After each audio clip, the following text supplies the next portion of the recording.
Hey everybody, and welcome back. The collection just keeps going and going and going. I know I'm getting exhausted doing all these videos, but I do enjoy seeing all the cards laid out tabletop style. And so today, without any further delay, let's talk about my Orlando Cepeda, Gil Hodges, and Kaline collection. So we'll start with Cepeda first. I've got a really sharp 58 Cepeda rookie and a near mint to mint 8, but it is a little off center. Here's a 7 as well. It's probably about the same centering as my 58. I remember buying that. I don't even think I paid $10 for that, probably about 8 years ago. This is a newer one. It's got the lighthouse holder, but a pretty cool card there from the 59 All-Star set. Looking at 1960, very colorful. 1960. And I've got a nice run of some pretty nicely graded ones here. 71 and excuse me, 61 and a 7. 62 Sporting News and his regular ones and 7s. Here's a AL/NL Home Run Kings with Roger Maris that he shared in the 6. This one doesn't quite have that great eye appeal, but it is a near mint 7 there. The centering is tough on that one. And he was one of the few guys that got one of those Fleer cards before they stopped producing them. 63. There he is, and 64. And the guy on the right, you might recognize him, Willie Mays. Wish that one was a little better centered. And then one of my favorite sets of the 60s is this top stand-up, very colorful. Got that in a VG3, and I wasn't worried too much about the grade, just wanted to get the card in a slab. And then we're on to 65. Oh, that's a really beautiful card. Then 66. I'm a big fan of his 67. He was the MVP that year. I got it in a SGC holder in a near mint 7. So not here, but let's look at these 68 beauties. Still pretty cool looking cards. Really colorful with that red popping on those. And then now he's in a Braves uniform. So is 1969, not very imaginative. I don't have a 70, still looking to pick up a 70. And there he is, 71. 72, that's the last of his Brave card. I don't have a 73, he's in an A's uniform. And then 74, finishing out with Boston. Kellogg's and Topps. Then I just got this SI Greats of the Game 99 autograph of his. And that's all the Cepeda will show for now. Let's go ahead and look a little bit about one of our newest Hall inductees, Gil Hodges. I've got his 1949 rookie in a near mint 7, so we'll start here at this 50 Bowman since that is at the bank. Same image, just kind of expanded it in 51. Colorful. Then first Topps card here, this red back from 51 Topps.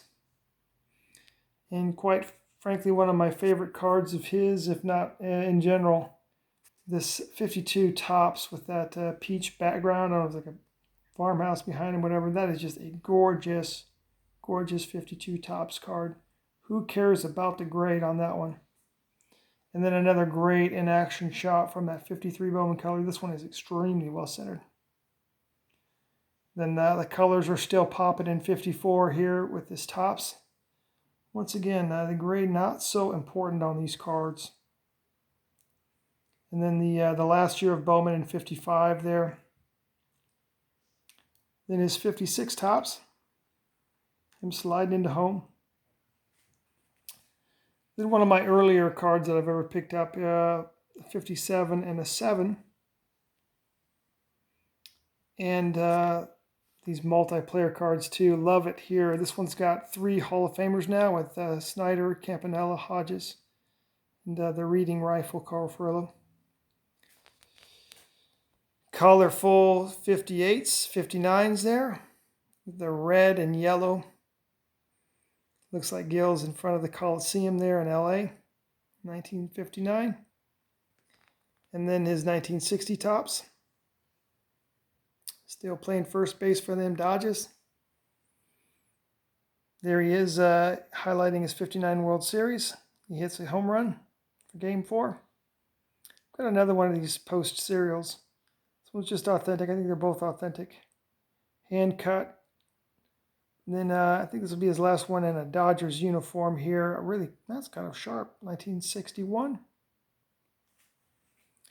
Then 62. I kind of settled on some of these, you know, just to get them in hand. And so I finally got this one. He's in the Mets now. And I didn't get his 63, but this is an interesting card here because it really wasn't that popular card because, you know, you've got Duke Snider carrying the card as the only Hall of Famer, but now that Gil's a Hall of Famer, you've got 2 Hall of Famers on this Friendly Foes. So that's a pretty cool card. I think I paid $20 for it back in the day. My memory serves me correct. And then Gil went on to coach the Senators before taking a much more noticeable role with the amazing Mets and helping them in the '69 World Series. So that's a cool O-Pee-Chee. Once again, O-Pee-Chee backs, love them because they've got the face just kind of exploding out of it. That's just so cool. So cool. All right, I'll swing around and we'll take a look at some Al Kaline. I have his 54 rookie in a 5. Not really a great 5, but it is a 5 and it's in the safe. But here we go, much more. This is a very nice, presentable VGX4. Kaline is another guy. He's one of my later player collections that I've been developing. So I've got some nice ones, but most of the other stuff, some of it's in newer PSA Lighthouse holders, and then lower grade because then prices were popping, and I really wasn't that into it. I love that 55 Bowman one. I was in the big island of Hawaii at the Kilauea volcano, staying at some sort of army lodge up there when I bought that one on their spotty internet. I remember that specifically. It's funny how some cards bring you back to a memory of where you're at in that time and place. That's one of them. Here's his 57, excuse me. Don't have his 58, but we'll look at this beautiful 59. That 58 is a beautiful card. I really need to, I don't even know what it costs nowadays, but that might be something to add to the collection. Cool All-Star. I love the Sporting News All-Stars, and this is a cool one with blue colors. I'm not even worried about the grade on these. Here's a card he shares with Maxwell. Then youngest batting champ from that Baseball Thrill set. That's got a ton of Hall of Fame monumentous moments kind of thing. It's just a cool subset from the 59 top set. And then this is probably my first Al Kaline card. I've had about 10 years. Cool color schemes with that red, black. It just kind of pops. But then that's why 60 tops is my favorite, one of my favorite sets of all time. 61 post serial. Some low-grade additions here with this AL batting leaders in a 6. Here he is in a 63. I don't have a 62 or a 61. I do have a 64, though. A little off-center for an Airman 7. Not really that great a one. Then a leaders cards he shared with Dick Stewart and Harmon Killebrew. This is one of my earlier cards, and it's got, this is just a cool piece of baseball history because it's got Mantle, Maris, Norm Cash, and of course Al Kaline on there. But a really cool card that I've had about 10 years now. I think I've had that over 10 years. I got that in 2011. Nice 65, 66, and 67 runs. I think I got those primarily in 14, 15 years. And then later I added this 68. This one is more pricey than I thought it would be. I don't have a 69 or a 70, but I do have the 70 Kellogg's. That's a cool card and a nice grade. I'm at 9 on that. And then the O-Pee-Chee and the tops. I didn't realize the O-Pee-Chee was in the 7. I thought I had that reversed, but that's cool. I'm a bigger fan of the O-Pee-Chee than the tops, but those are cool cards. Then the Dale team stamp, and then kind of wrapping it up here with 72, 73. Need the 74, but I do have, here's a 73 Kellogg's, and then the 75 is last pack pulled card. You can get highlighting his 3,000th hit. Need that 74. That's a cool card too with him playing first base. And just throwing in for good measure a couple Joe Torres. That's a really cool looking rookie card, man. I wish that wasn't off center, but I never would have bought it if it wasn't. The back's not too bad. But front's clearly off center, but just a really pack fresh card.